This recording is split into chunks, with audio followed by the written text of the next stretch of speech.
Hi, welcome to the first episode of Jamie's Garage. If you've watched my previous videos, you'll know that I used to own a Subaru Impreza WRX STI, the 315 Pro Drive Edition. I had to get rid of it because of commuting. I was doing about 500 mile a week. Obviously, that cost far too much in an Impreza, so I needed something more reliable, more fuel efficient, and basically something that would suit me. I didn't want anything that I didn't think was good enough for the job. So what I went out and bought myself a 2 litre TDI Audi A6 S-Line Special Edition. Now this model comes with the 168 brake horsepower 2 litre TDI engine, which, don't get us wrong, it's no Impreza, but it's not slow. I'm going to show you around the car. I'm going to tell you the ins and outs of it, how I found it, and we'll go on from there. Please subscribe if you want to see more. I'd just like to say, what I say I'm going to do, I will do. If I can get 1,000 subscribers, I will buy a car to mess about with, tinker on with. But also, keep following my videos, because I'm not keeping this Audi as standard.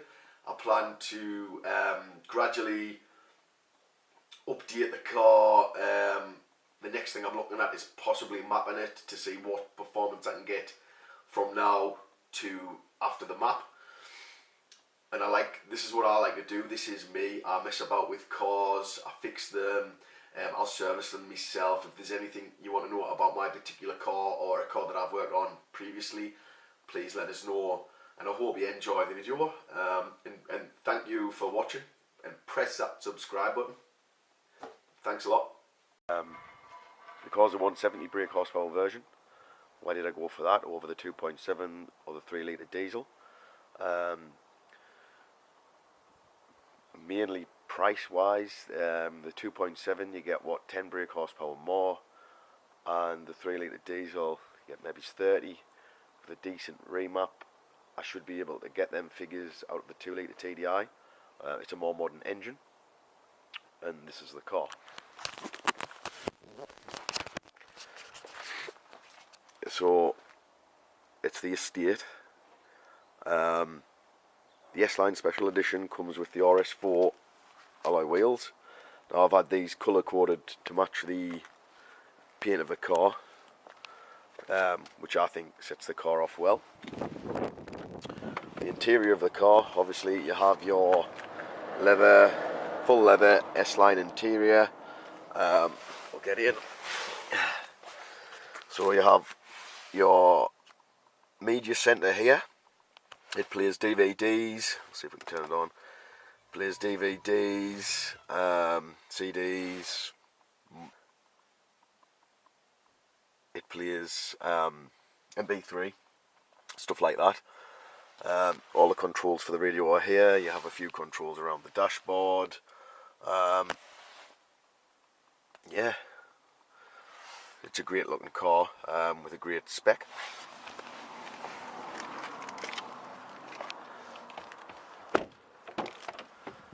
Back of the car slightly dirty. I have my kids in here, but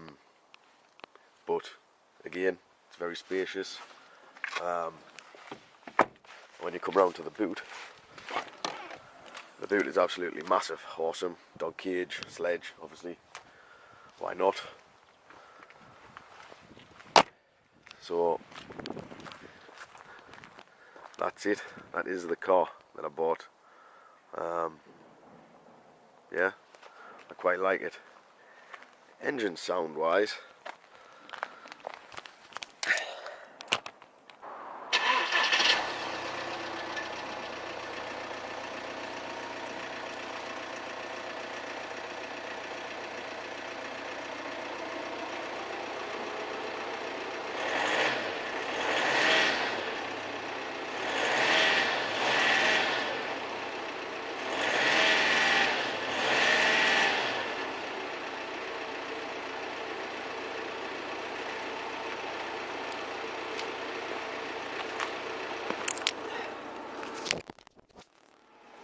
now I don't know whether you can hear that, but all modern Volkswagens, Audis and what have you, diesel wise, have a rev limiter when you're in neutral or when you're in first, which I'm going to show you in a second.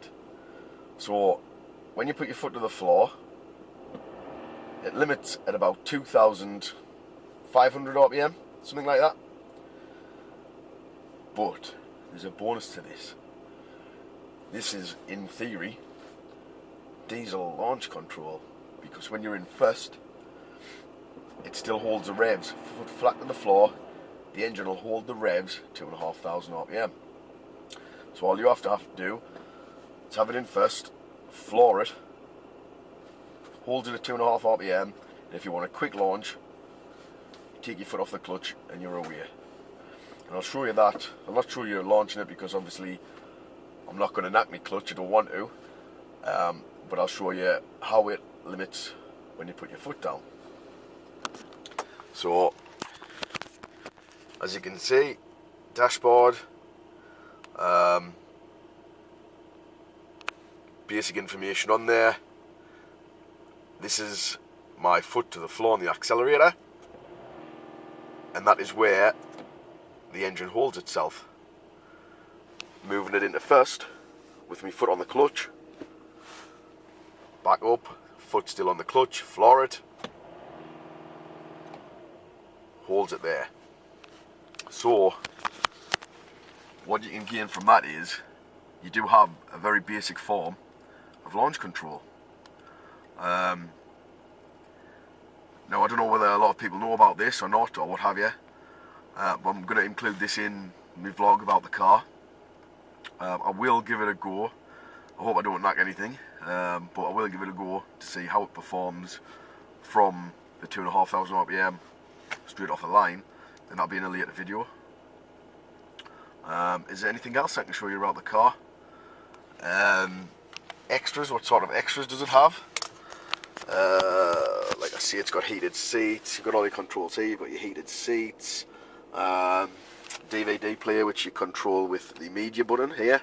So if I was clicked media, it would load whatever DVD the kids have been watching, which is going to be, oh, it's Trolls, but there you go. Another thing to point out about this is that Volkswagen and Audi group, they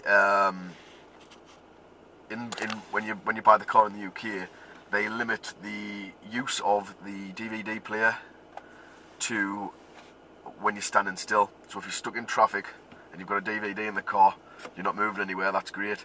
But if you want to keep the kids entertained while you're driving, you have to go or use software such as Rostec or VAG. Is it VAGTech? Rostec? And you can unlock that function so you can watch it whilst you're driving, which I wouldn't personally do, because obviously you have your radio and you've got the distraction of watching something like that when you're driving. But as far as the car goes, again, what have I done to it? It's still standard. I haven't done anything as of yet. I've replaced 2 tyres since owning it. I had the timing belt, the fan belt and the water pump done. Serviced it quite regularly due to the mileage I'm doing. If anyone's, and this is the model of the car is the A6 C6 facelift. So this is the last version. This is a 2011 model, so it's the last version of the C6 of the A6 series. And I'm, like I say, I'm really happy with it. Driving it about, it's a real comfortable drive. The seats are, it did take us a while to get used to the harder ride. The seats are, you have to have them in the right position for your body to get comfortable.